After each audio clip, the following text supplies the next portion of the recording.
नमस्कार दोस्तों, मैं हूं एसडी शर्मा और आप देख रहे हैं आपका अपना चैनल एक्वाटेक इन्फो। हमारे टेलीग्राम ग्रुप में एक क्वेरी फ्लोट हुई थी कि क्या एक्वेरियम को बिना ढक्कन के रखा जा सकता है। तो मुझे लगा कि ये बहुत यूनिवर्सल क्वेश्चन है और सबके काम आने वाला क्वेश्चन है, इसलिए इस पे मैंने वीडियो बनाकर जवाब देना ही उचित समझा।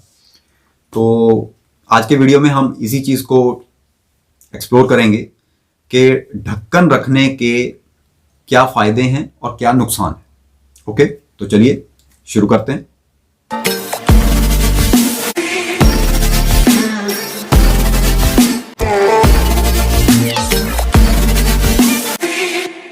जहां तक बात है कि एक्वेरियम के ऊपर ढक्कन लगाना चाहिए या नहीं लगाना चाहिए, तो अगर मेरी आप बात माने तो मैं आपको सजेस्ट करूंगा कि हाँ, ढक्कन लगाना चाहिए। उसके कुछ रीजंस हैं, वो मैं आप लोगों के साथ शेयर करना चाहूंगा। देखिए, सबसे पहली बात है सेफ्टी। जो फिश आपने रखी है ये उस पर बहुत हद तक डिपेंड करता है कि आपने किस तरह की फिश रखी है। अगर वो जंपर है, बहुत ज़्यादा जंप करती हैं, जैसे कि बार्ब्स हैं या रेटिल शार्क्स वगैरह होती हैं, अगर उस टाइप की फिशेस हैं तो उनकी आदत होती है कि वो जंप करती हैं बाहर।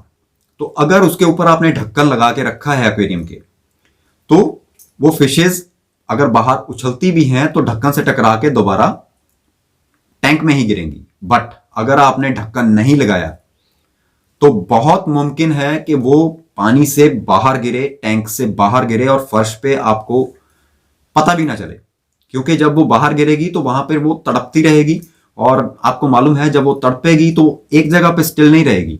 वो तड़पती तड़पती हो सकता है आपके कमरे में बेड हो, चारपाई हो, उसके नीचे चली जाए, कहीं और किसी जगह पे ऐसी में चली जाए जहां आपको उसकी नजर ही ना पड़े, और फिर आप ढूंढते रहेंगे कि वो एक्वेरियम में कहाँ है। तो ये पहला फैक्टर था। दूसरा फैक्टर है सर्दियों में हम लोग हीटर का प्रयोग करते हैं। हीटर का प्रयोग अक्सर हम लोग करते हैं पानी के टेम्परेचर को मेंटेन करने के लिए, कि उसमें टेम्परेचर जो है वो कांस्टेंट बना रहे। अब अगर हमने उस पर ढक्कन लगा के रखा है तो उससे होगा क्या। हमने जब हीटर लगाया, हीटर को ऑन किया, तो उसमें से जो हीट निकली, वो हीट जो है वो पानी में डिस्पर्स होगी, उसमें थोड़ा सा गर्माहट आएगी और वो धीरे धीरे ऊपर की ओर उठेगी। जब हीट ऊपर उठेगी तो वो स्टीम टाइप बन के निकलेगी, थोड़ी सी ये नहीं मैं कहूंगा कि बिल्कुल उबल ही जाएगा पानी, जैसे चाय की केतली में से स्टीम्स निकलती हैं वैसी भाप निकलेगी, वैसा नहीं है। लेकिन धीरे धीरे उसका वो हीट जो है वो इवेपोरेट होती है। तो जब वो इवेपोरेट होती है तो पानी जो है नीचे वो ठंडा होना स्टार्ट हो जाता है दोबारा, उस पर वो गर्माहट नहीं रहती। लेकिन अगर आपने उस पर ढक्कन लगा के रखा हुआ है तो उससे होगा क्या कि वो हीट जो है ढक्कन से टकरा के अंदर ही स्टोर हो जाएगी और पानी का टेम्परेचर जो है वो मेंटेन रहेगा। ये तो रही एक बात। बट इसी पॉइंट पे अगर हम देखें कि इसका एक नेगेटिव इफेक्ट भी है। नेगेटिव इफेक्ट क्या है कि मान लीजिए मौसम गर्मी का है और गर्मी के मौसम में अगर आपने ढक्कन लगा के रखा हुआ है तो पानी वैसे ही गर्म होता रहता है, हीटर की जरूरत ही नहीं पड़ती गर्मी में। बहुत ज्यादा जहां पे गर्मी होती है जैसे हमारे यहाँ पे, तो अंदर वो हीट जो है वो ट्रैप होती रहती है और वो बाहर नहीं निकल पाती। तो उस केस में पानी का टेम्परेचर जो है जितना होना चाहिए उससे कई गुना ज्यादा बढ़ जाता है। कुछ टैंकों में तो देखने में आया है कि टेम्परेचर 32 डिग्री टेम्परेचर तक पहुंच जाता है, जो कि फिशेस के लिए बिल्कुल भी सही नहीं है। अच्छा, अब सर्दियों की बात करें। सर्दियों में हम जब ये ढक्कन अगर लगा के रखा है हमने और जब हीटर चलता है, जैसा कि मैंने पहले बताया कि उसमें से एक माइल्ड सी स्टीम बनती है, हीट जो इवेपोरेट होती है वो इवेपोरेट होकर ढक्कन पे जाती है। अब ढक्कन से टकरा के वो अंदर ही स्टोर होती है, तो पानी में टेम्परेचर तो मेंटेन रहता है सर्दियों में। बट एक इशू देखने में आता है। वो इशू क्या है? वो इशू है कि जब ढक्कन पे वो पानी स्टीम जो है टकराती है तो वहां पे वो ठंडी होती है और ठंडी होके वो पानी की बूंदों के रूप में ऊपर से टपकना स्टार्ट होती है। और जब वो टपकती है तो जैसे कि आप इस ढक्कन में देख रहे हैं, देखिए तो आपको यहां पर एक लाइन सी नजर आ रही होगी, देखिए ये लाइन, राइट, ये जो लाइन है इस तरह की, वो बाहर कैल्शियम कार्बोनेट जो है वो डिपॉजिट होना शुरू हो जाता है, एक लाइन सी बननी शुरू हो जाती है जो कि देखने में बिल्कुल अच्छी नहीं लगती। अब इसका सॉल्यूशन क्या है? इसका सॉल्यूशन ये है कि जब भी आप ढक्कन का प्रयोग करें तो फाइबर का प्रयोग करें।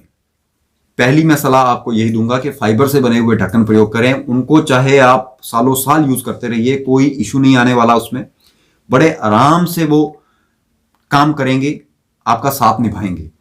बट शर्त एक है, उसमें ऊपर इवेपोरेशन के लिए थोड़ी बहुत जगह होनी चाहिए। ये ना हो कि बिल्कुल बंद है। मैंने बहुत से ऐसे ढक्कन देखे हैं जो फैंसी हैं, बहुत बढ़िया शेप है उनकी और बिल्कुल हट की तरह बना के रखे हुए हैं, बट उसमें वो इवेपोरेशन का उन्होंने जगह ही नहीं दी है। सेम यही प्रॉब्लम जो है वो आपको जो रेडीमेड टैंक्स होते हैं उनमें देखने को मिलेगी। उनमें इवेपोरेशन का पॉइंट ही नहीं होता, तो वो गर्मियों में सबसे बड़ी दिक्कत उसी में होती है। तो जब भी आप ढक्कन परचेज करें या बनाएं, उस पे आप हमेशा ये ध्यान रखें कि इवेपोरेशन के लिए स्पॉट जरूर होना चाहिए। मैं आपको दिखा भी देता हूं, देखिए जैसे कि ये ढक्कन है, अब इसमें मैं आपको दिखाऊं, ये देखिए, ये आपको नजर आ रहे हैं ऊपर, ये होल्स बने हुए हैं ऊपर।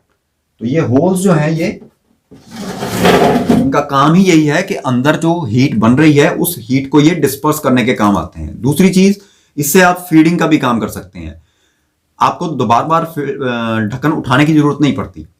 तो ये बेसिक चीज है कि एक्वेरियम पे ढक्कन होना चाहिए। रही बात प्लांटेड टैंक्स की, अगर आपके पास प्लांटेड टैंक हैं तो मैं आपको सजेस्ट करूंगा कि उसमें आप ढक्कन ना लगाएं, क्योंकि उनको लाइट की जरूरत होती है। लेकिन जब हम ये ढक्कन लगा देते हैं तो उसमें प्रॉपर लाइट आ नहीं पाती। नेचुरल लाइट जो है वो भी थोड़ी सी रिस्ट्रिक्ट होती है, और जो ऊपर से हमें लाइट लगानी होती है उसको लगाना थोड़ा सा इन ढक्कन में मुश्किल हो जाता है। तो अब एक बात का तो हमेशा ध्यान रखिए कि कभी भी अपने लकड़ी के ढक्कन मत यूज कीजिएगा, वो स्टेबल नहीं है, वेस्ट ऑफ मनी है। मैं सारे एक्सपेरिमेंट्स करके देख चुका हूं, कुछ साल तक वो चलते हैं, उसके बाद वो खत्म हो जाते हैं। बैम्बू के बने हुए आते हैं, उनका भी वही हाल होता है। हालांकि मैंने सबको पेंट करके रखा हुआ था। तो पहली चीज तो ये अवॉइड कीजिए, फाइबर के ढक्कन बनाइए। फैंसी वाले ढक्कन चाहिए आपको, जरूर यूज कीजिए, बट उनको बोलिए कि उसमें मॉडिफिकेशन करके वो इवेपोरेशन होल्स जो हैं वो जरूर छोड़े। तो उम्मीद करता हूं कि इस वीडियो से आपको ये क्लैरिटी हो गई होगी कि हमें एक्वेरियम पे ढक्कन लगाना चाहिए या नहीं लगाना चाहिए। आगे भी इसी तरह की अगर आपकी कोई क्वेरीज हैं तो मैं वो सॉल्व करने की कोशिश करूंगा।